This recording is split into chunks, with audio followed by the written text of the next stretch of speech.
Президент Азербайджанской республики Ильхам Алиев, первая леди Мехрибан Алиева и их дочь Арзу Алиева ознакомились с работами, проведенными в городе Ходжавенд. Глава государства и первая леди были проинформированы о проделанной в городе работе. Отметим, что город Ходжавенд был оккупирован армянами в 1992 году. Город был освобожден от оккупации в сентябре 2023 года в результате антитеррористической операции, проведенной вооруженными силами Азербайджана. 15 октября того же года президент, победоносный верховный главнокомандующий вооруженными силами Ильхам Алиев поднял в городе Ходжавенд наш государственный флаг. Территория Ходжавендского района составляет 1,51 тысячи квадратных километров, численность населения 12 500 человек. Территориальная единица района включает 1 город, 2 поселка и 80 сел. Президент Ильхам Алиев был проинформирован о частных домах в городе Ходжавенд, переданных в использование после капитального ремонта. В Ходжавенде имеется 980 частных домов, из которых 133 непригодны для проживания, а 847 пригодны частично. Из пригодных частично домов 55 уже готовы к использованию. В течение этого года будут отремонтированы еще 792 дома.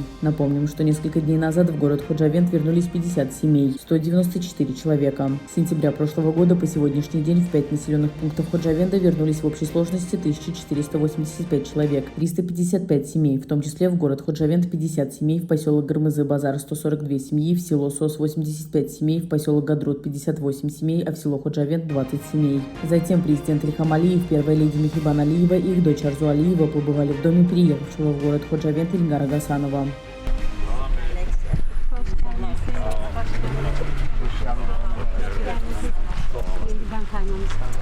Şərəfli sizlər bizim evimizdə təşrif buyurmuşsunuz. Hoş geldiniz. Sizin tamamlamanız sizin toplamınızda iştirak ederiz. Huzurluyuz və Xocalı buranı azad eləmişsiniz.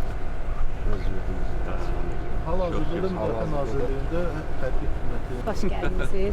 Bizim için şərəfdir ki, bugün siz bizim evimizdəsiniz. Yəni böyük gündür həqiqətən. Həmişə danışırdım, deyirdim ki, o Xocavəndi o qədər həsrətlə gözləyirəm ki, mən orada yaşamağı o qədər həsrətlə istəyirəm. İndi çox gözəl ki, yəni mənim övladlarım burada böyüyəcək. Çox gözəl, Çox şərait gözəl, də çox yaxşıdır. gözəl. Eviniz necə? Şərətlər. Çox gözəldir. Özün harda doğdun? Özüm Xocavənd rayonunun Axıl kəndində. Axı olur. Uzaqdır. Buradan xeyr, çox uzaqdır. Edindir. Hoş geldiniz. Anam da Ne büyük şərəf.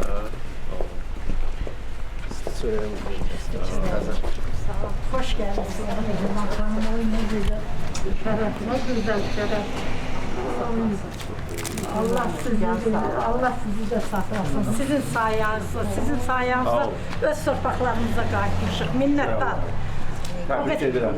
Biz de sizi təbrik edirik. Çok sağ olun. Nəvələrim burada böyüyəcək. En böyük şərəfdir. Hoş gəlmişsiniz sizə.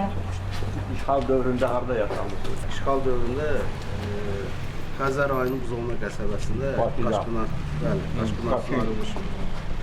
Düşərgədə yaşayır. Düşərgədə yaşayır. Bu zonadakı düşərgə. Bəli. Sən də ortada oldun.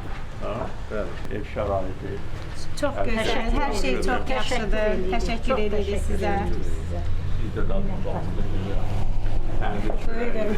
İnşallah, inşallah.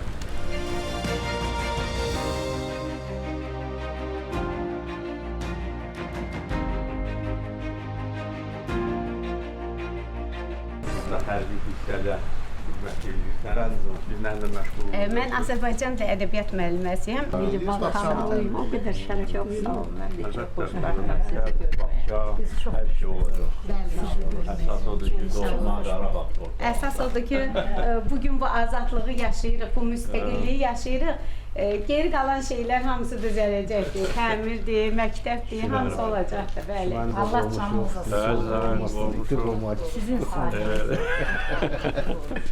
Amin, amin. Allah sizi qorusun, xalqımıza həmişə sülh olsun, əmin-amanlıq olsun. Bundan sonra sülh olacaq. Bəli, bizim gördüyümüz o bomba səsi, nə bilim, güllə səsini bu uşaqlar daha görməsin. Ana Valid xanımlarımız onlara elə bir dərs verdi ki, bir də onlar ayağa qalxan deyil.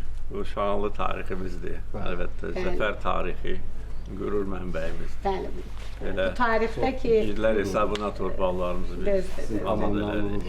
Əlbəttə. mən daha çox qürurluyam çünki həm hərbiçi bacısıyam, həm şəhid bacısıyam, həm də Allah rəhmət həyat eləsin. yoldaşımın hərbiçidir. Bəli, və Xocavəndin, Füzulinin azad olunmasında Bəli. iştirak edib və Sizin yüksək təltiflərlə də mükafatlandırılıb. sizin imzanızla. Çox sağ olun. Təşəkkür edirəm. İndi Azərbaycan elə güclüdür ki, əminəm ki, bundan sonra heç kim bizə torpaq iddiası ilə çıxış edə bilməz. Bəli, düzdür. Xeyr. Sizin Ona görə sülh olmalıdır, əmin-amanlıq, heç bir itki olmamalıdır. Amma güclü ordumuz da Bəli, hər zaman güclü olmalıdır ki, bunu biz Sayəmizdə, təmin edək. cənab güclü prezident. Ona da Bunların deyirik, hamısı güclü sayəmizdə. ordusu da olar. Gəlin birlikdə şəkil çəkdirək.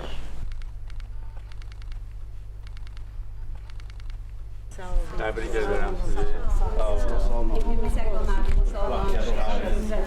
Çox sağ olun cənab prezident. Şərəfdir bizim. Şərəfdir. Sizi görməkdə şərəfdir.